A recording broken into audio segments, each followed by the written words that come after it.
Hai, saya Nurhayati binti Muhammad Sofian, bernombor matrik A1806666. Saya dari Fakulti Sains dan Teknologi. Antara modul yang saya gemari adalah modul tanah tanih. Ini sebab modul ini bersifat fleksibel di mana saya boleh menontonnya pada waktu yang saya inginkan.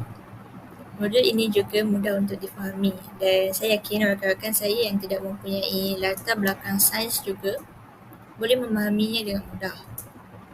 Saya kini tahu bahawa tanah yang sihat mempunyai pelbagai faktor yang mempengaruhinya, dari struktur tanah hinggalah kandungan mikrob dalam tanah. Sekian refleksi dari saya. Assalamualaikum, nama saya Izzainil bin Muhammad Izam. Nombor matrik saya A1934009, Fakulti Ekonomi dan Pengurusan. Jadi saya ingin menceritakan tentang pengalaman saya menyertai salah satu modul di dalam kursus LMCP 1522 iaitu realiti maya untuk kelestarian. Pada awalnya saya sangkakan bahawa realiti maya ini hanyalah satu teknologi yang boleh digunakan dalam hiburan semata-mata, tapi modul ini juga telah memperluaskan pemahaman saya tentang aplikasi potensi realiti maya VR dalam mempromosikan kelestarian dan kesedaran alam sekitar. Salah satu pengajaran utama dari model ini ialah bagaimana realiti maya dapat merapatkan jurang antara pengetahuan dan tindakan dengan menyediakan pengalaman imersif yang memupuk empati dan pemahaman. Melalui simulasi VR, saya telah belajar bagaimana individu boleh melihat dunia dari perspektif seseorang yang terkena secara langsung isu-isu alam sekitar seperti pembalakan hutan, pencemaran laut atau perubahan iklim. Hubungan empati ini boleh memicu rasa tanggungjawab terhadap alam sekitar. Modul ini juga menekankan kepentingan VR dalam perancangan bandar dan reka bentuk untuk bandar lestari. Dengan mewujudkan persekitaran bandar maya, perancang bandar dan arkitek boleh bereksperimen dengan konsep lestari yang berbeza sebelum proses pembinaan. Ini tidak hanya mengurangkan risiko kerugian tapi juga membolehkan pengoptimum penggunaan sumber, kecekapan tenaga dan juga keboleh kehidupan keseluruhan. Sebagai seorang yang berminat dalam pembangunan bandar, aspek modul ini sangat bermakna bagi saya. Jadi secara kesimpulannya, saya melihat realiti maya bukan sahaja sebagai alat hiburan tapi juga sebagai alat yang kuat untuk meningkatkan kesedaran, menggerakkan perubahan perilaku dan memupuk amalan lestari. Ketika masyarakat bergelut dengan masalah alam sekitar yang mendesak, integrasi VR dalam inisiatif kelestarian menawarkan jalan yang menjanjikan untuk membentuk hubungan yang lebih harmoni antara manusia dan alam sekitar.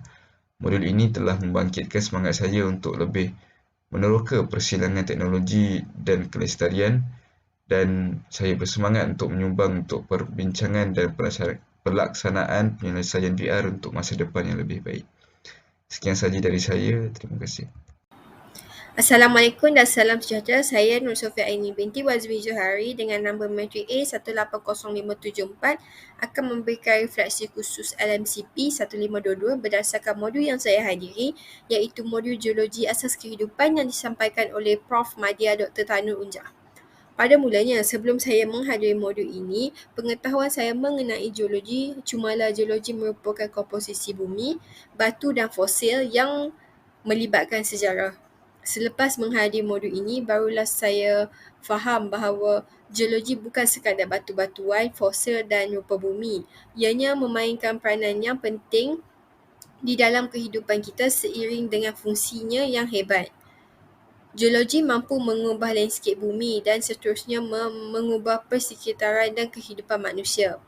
Kepelbagaian geologi juga besar di mana sebelum ini saya hanya fikirkan bahawa ianya cuma gunung dan bukit, tetapi sebenarnya geologi meliputi lembah dan pesisiran. Seperti tajuk modul ini, geologi merupakan asas kepada kehidupan kita. Antara perkara baru yang saya pelajari adalah kegunaan mineral seperti kromium yang digunakan di dalam dye dan cat. Secara keseluruhan, modul ini sangat menarik untuk saya hadiri kerana ianya merupakan ilmu baru dari luar bidang pengajian saya. Ianya juga dilakukan secara bersemuka dan penyampaian Prof amat menarik di mana beliau sentiasa bertanyakan soalan membuatkan saya sentiasa berfikir. Slide yang disediakan oleh Prof juga menarik kerana terdapat pelbagai jenis gambar rajah. Itu sahaja daripada saya untuk refleksi khusus LMC. Assalamualaikum dan salam sejahtera. Saya Nur Alia binti Jamaluddin, nombor metrik A182786. Dalam video refleksi ini, saya akan memfokuskan modul pengurusan sisa. Melalui modul ini, ia telah memberi pendedahan kepada saya bahawa betapa pentingnya pengurusan sisa dan perkara tersebut boleh mendatangkan kesan yang buruk apabila tidak ditangani dengan betul. Sebagai contoh, menurut laporan, anggaran sisa domestik di Selangor, ia boleh menyamai ketinggian bangunan pencakar langit KLCC jika dikumpul dalam tempoh seminggu. Selain itu, modul ini memberi info berkenaan dengan kod plastik yang terdapat di setiap botol atau bekas minuman dan makanan. Kod rujukan ini bertujuan bagi memudahkan proses pengumpulan semula bekas untuk dikita semula. Info-info daripada modul ini membuatkan saya lebih cakna dalam menguruskan sisa buangan dengan membuat pilihan yang bijak, iaitu menggunakan kod plastik yang mudah untuk dikita semula demi kepentingan alam sekitar. Assalamualaikum warahmatullahi wabarakatuh dan selamat sejahtera. Nama saya Muhammad Syamir Izzat bin Faisal Azhar, nombor matriks A181238. Terdapat beberapa modul yang telah saya ikuti dalam kursus penjelajahan ekosistem alam sekitar sepanjang semester ini. Antaranya ialah modul air, sungai dan manusia.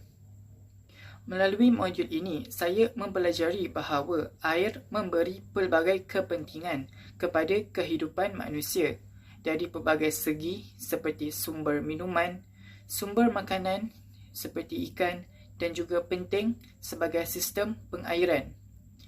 Ia sedikit sebanyak memberi pendedahan di mana kita perlu memelihara kebersihan air dan sungai bagi mencapai ekosistem yang selamat dan juga bagi menjamin kesihatan persekitaran. Selain itu, melalui kursus ini, ia juga dapat membantu dalam mengenali serta mempelajari bahawa betapa pentingnya alam sekitar bagi menjamin kehidupan yang selesa.